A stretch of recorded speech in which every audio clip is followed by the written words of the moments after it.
John जेसी की तुलना में केवल 4% कार्यकुशल है। यदि जॉन अकेले किसी कार्य को 35 दिन में फिनिश कर सकता है तो वे दोनों एक साथ मिलकर उसी कार्य को कितना दिन में पूरा कर लेंगे। जैसे कि यहाँ पर क्या बोला जा रहा है, एक तो जॉन है, ओके, एक जेसी है।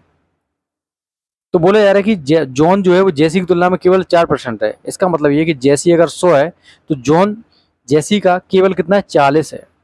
20 दूनी 40, 25 100। तो जॉन की एफिशिएंसी 2 एंड जेसी की 5। अब जॉन किसी कार को अकेले मतलब किसी कार को 35 दिनों में पूरा करता है, ठीक है। तो जॉन टोटल वर्क कितना, टोटल वर्क कैसे आ जाएगा भाई, जॉन की 35 मल्टीप्लाई बाई 2 कर दो। जॉन की एफिशिएंसी में टोटल उसने जितना टाइम लिया है उसका मल्टीप्लाई करा दो, तो टोटल वर्क हमारे पास कितना, 70।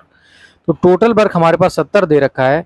अब इन्हें दोनों को करना है 5 + 2 7 की एफिशिएंसी, तो कितना टाइम लगेगा, 10 डेज का। सी विल बी द करेक्ट।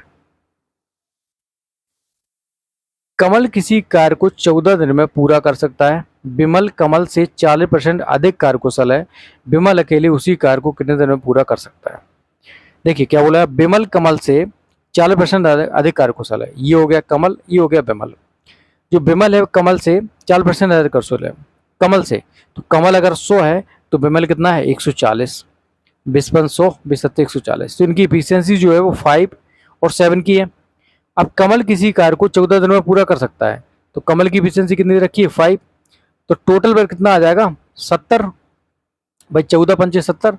इसके टोटल वर्क में इसने जो कमल ने जो टाइम लिया है इसकी एफिशिएंसी मल्टीप्लाई करें तो टोटल वर्क आ जाएगा। अब क्या है, बिमल अकेले किसी कार्य को कितने दिन में करेगा, तो बिमल की एफिशिएंसी कितनी है, 7। कितने दिन में करेगा, 10 डेज में। ए बी सी किसी काम को क्रमशः 6, 4 और 10 दिन में पूरा कर सकते हैं। यदि वे एक साथ काम करते हैं तो उसी काम को पूरा करने में उन्हें कितने दिन लगेंगे। ए और बी और सी, ये 6 में करता है, ये 4 में करता है, ये 10 में करता है। इनका एलसीएम कितना आ जाएगा भाई, जो तीनों कर सके वैसा काम देखते हैं। 6 × 5 = 30, 4 से नहीं कटेगा, ठीक है। तो क्या मान लेते हैं हम लोग, यहाँ से 10 चौको 40, 10 × 5 = 50, ठीक है। 10, 6 और 4 की, 2 × 5 = 10, 2 × 3 = 6, 2 दूनी 4, 5 3 2, 5 × 15 दूनी 30 दूनी 60। तो यहाँ पर हम लोग 60 क्या है काम आ जाएगा टोटल पर।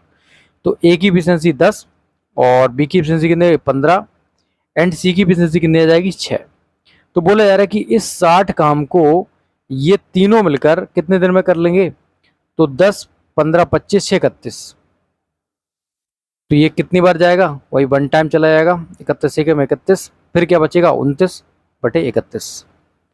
तो एक सही 29/31 क्या हो जाएगा, टोटल टाइम लगेगा इन तीनों को इस कार्य को पूरा करने में।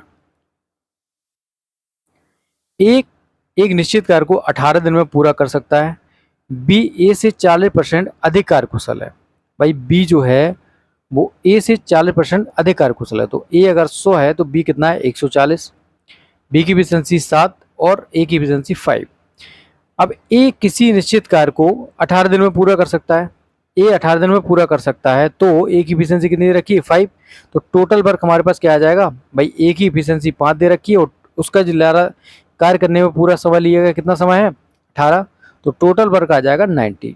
अब बोला क्या जा रहा है, बी को अकेले उसी कार्य को करने में कितने दिन लगेंगे। भाई 90 काम बी को 7 की एफिशिएंसी से करना है। तो कितना आ जाएगा, 7 एकम 7, कितना बचा, 2, 7 दूनी 14, फिर कितना बचेगा, 6, कितना आ जाएगा, 6/7।